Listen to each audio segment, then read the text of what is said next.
I wanted to get into Miss Jada Pinkett, man. So, like I said, y'all, I know you familiar with the entanglement situation, right, Danny? Yeah, the whole entanglement thing and whole August Alsina thing. And now recently a new headline has came out. It says actress Jada Pinkett Smith reveals bucket list at 50. I really want to learn how to love. I was Now, actually going to do a live about that too when I saw you share it. she said, at 50, I really want to learn how to love. Now, for those of you who are not familiar, Jada Pinkett pretty much single-handedly put a dent in Will Smith's damn near bulletproof career. Will Smith has been squeaky clean for the last 30 plus years. And now he gets with he's been with Jada for a little while now. And this whole entanglement thing comes out. You got August Alsina talking about he slept with what you call it, and she didn't deny it, all that good stuff. And now she's talking about she needs to learn how to love at 50 years old. King Gene, I'm gonna start with you because I seen you pull out the sleeping the sleeping thing for your eyes. So the blindfold. So King Gene, what is going on with our sister Jada right now? What's going on with her? Is she for the streets? Because I believe my conclusion is that she wants to be for the streets at 50 years old. What's going on with our sister? Okay, so first of all, I'm with you on that. I think there's something that's absolutely wrong with this situation, and I'll tell you where I think it started. I believe it started with the loss of Tupac.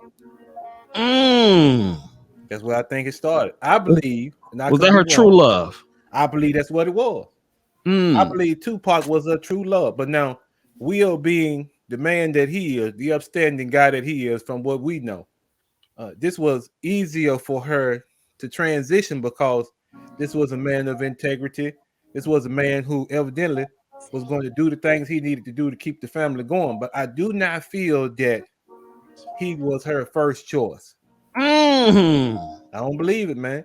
And then sitting at the red table. First of all, look, I'm not approaching any tables that don't belong to me.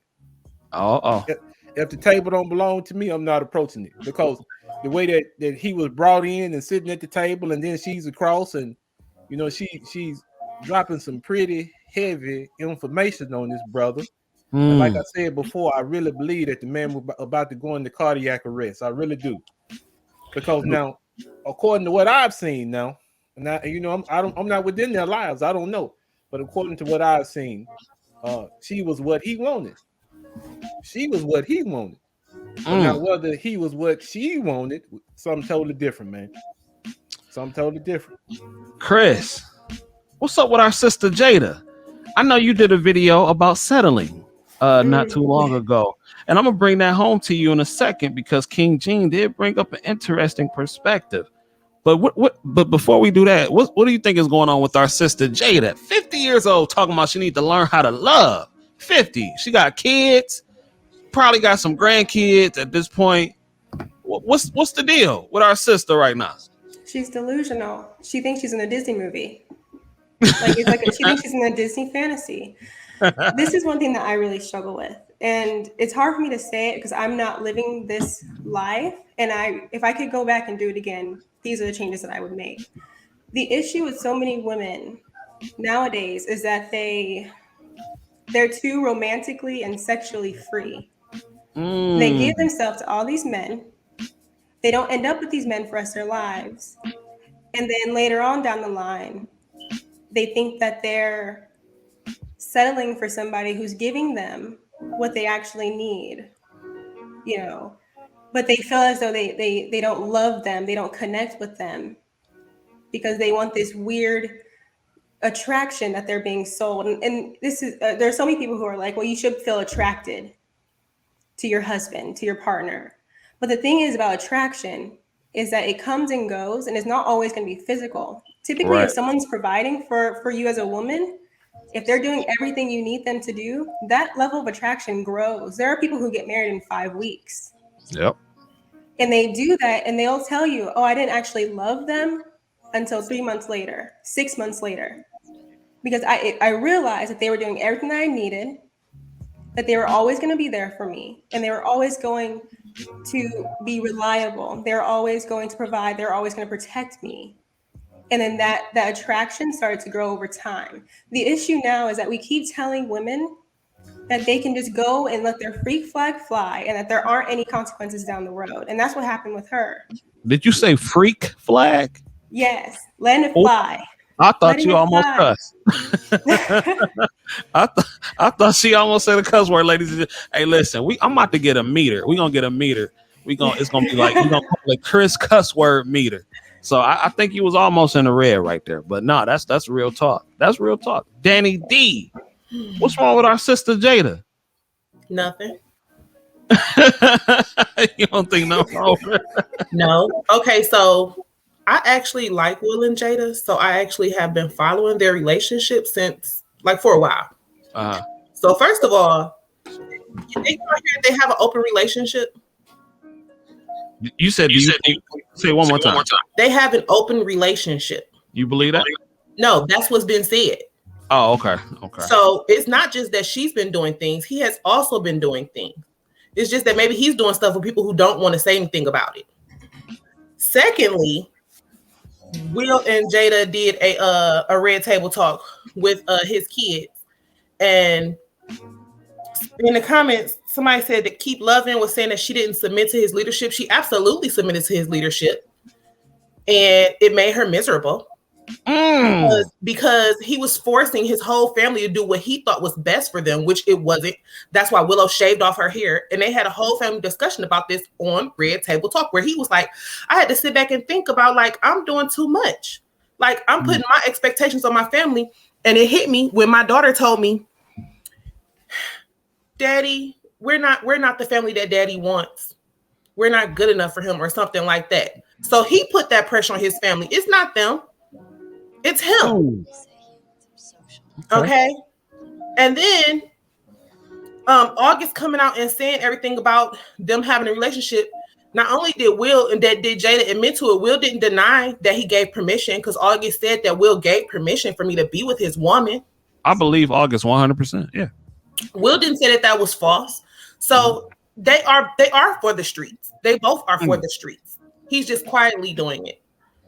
And lastly, I don't think there's nothing wrong with her admitting that she has a flaw, that she needs to learn to love. People think that just because he got money and notoriety, that he's supposed to be this wonderful catch. And it's no, he's not. We don't know that man. What we know is his public persona, which he keeps squeaky clean, and we actually know nothing about this man. In Islam, they say you know a man by his wife. His wife is the tell-all of who the man is. So if we're gonna be bashing her, know that we bashing him, and he's falling off. Like Mr. Hall of Fame was saying the other day, is that he is not a good leader. His house is falling apart. Literally, Will's house is falling apart because that's still his wife in his home. He needs to be a better leader. He needs to show her better how to love, because it's been said that he doesn't, even on that Red Table Talk to his face. He needs to learn how to love. And there's nothing wrong with her coming out publicly and saying, even though I've been with this man and I've had kids and we've had this long relationship, I actually don't know how to love. What's wrong with her being able to be honest about what she knows how to do and what she doesn't?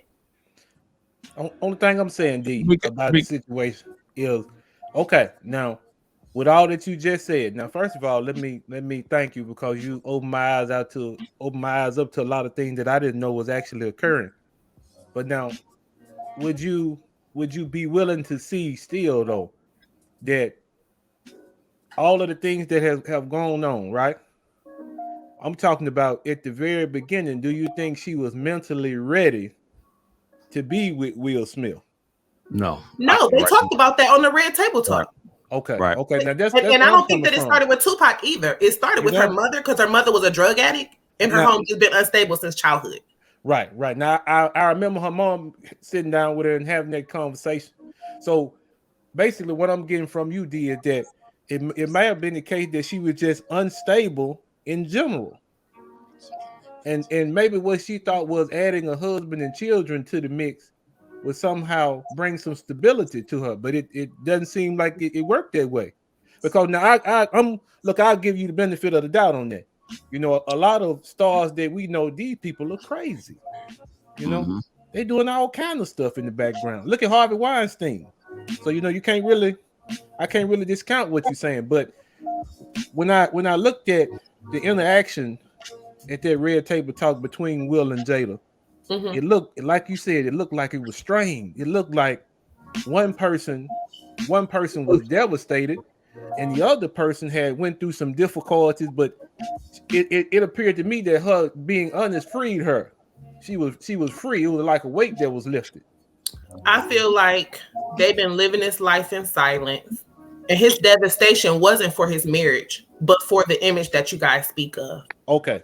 Which I don't think is a bad. I don't think that's a bad thing, though. I'm not saying it's a bad thing. I'm saying that she don't deserve to be bashed for being truthful and setting herself free. She owed more to herself than anyone, and that's what I speak about. But you know the thing with that is, though, even going by what you said with that situation, had the tables been turned, Will would have been buried. Yep, Will would have been buried. Will's career would have been done. Like, even going back to the August Alsina thing, he would have been seen as a manipulator. He would have been seen as somebody who takes advantage of sick and desperate women who need healing. So that's the thing that I'm not feeling with that point. And I'm gonna get to you in a second, CKQ and Hall of Fame. Thank y'all for coming on. No worries, man. But from the beginning, I think Will Smith should have got with the person that aligned with his vision from the beginning. Point blank, period. And me personally, I think I agree with King Gene, because I believe her true love was Tupac. In my opinion, from what I've seen, I believe her true love was Tupac. Will was just a safer bet. Will was the safer bet. And I always think that Jada was for the streets.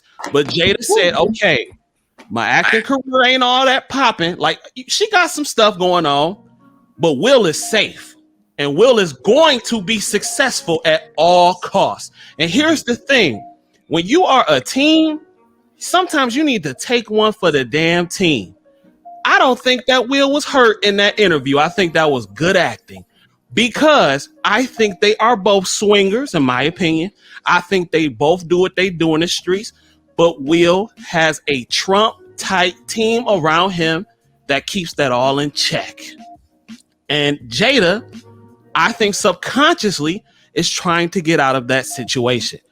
I think it was just a toxic situation from the beginning. You said something about Willow and them saying that we are not. What did you say she said, Danny? She was saying that he wasn't happy with the family or something. Like, he wanted a different family than what he had. Like, they weren't good enough or something like that on one of the table talks with him right there. He said that she said that to him, and it made him step back. Like, maybe I need to calm down. I didn't see that episode, but what I can say, just going by off what you said, Will is the bread and butter, point blank, period. Without Will's success, they would not be in the situation that they are in. Therefore, if you're going to continue to live a lifestyle, you need to fall in line. You know, like, people go through crazy stuff every single day. Will is that bread and butter. I'm putting everybody in this house in a position to be able to make money. My career is Trump tight. We don't endanger the bag for no reason at all. If you want to get out, then get out. He said that they not go get a divorce. He's refusing to get a divorce. He said, we're not doing that. He said, you're going to live on one side and I'm going to live on the other. Y'all got to go watch her Red Table Talk. That's smart. you know how much money that divorce would cost? That divorce would cost so much money. Yeah. It would cost so much his reputation of hurt. That would be an awful divorce. It'd be so messy. Yeah. And so... Yeah. Even if she filed. So instead of her saying that she holding him captive, he holding her captive, and this is what you get for holding me captive. I personally don't think he bad for that man. Just like we don't feel bad for Pretty Privilege, I don't feel bad for that man. Well, no, nobody here feels sorry for Will Smith, but just looking at it from a point of view, yeah, I don't think he's holding her captive. I think she just knows that I'm done out here. If Will Smith don't want to deal with me, Hollywood's Will Smith, squeaky clean Will Smith, I'm an angel. Will Smith ain't trying to deal with me. Who else gonna want to deal with me other than young 20-something-year-olds that want to just run through me? You dig what I'm saying?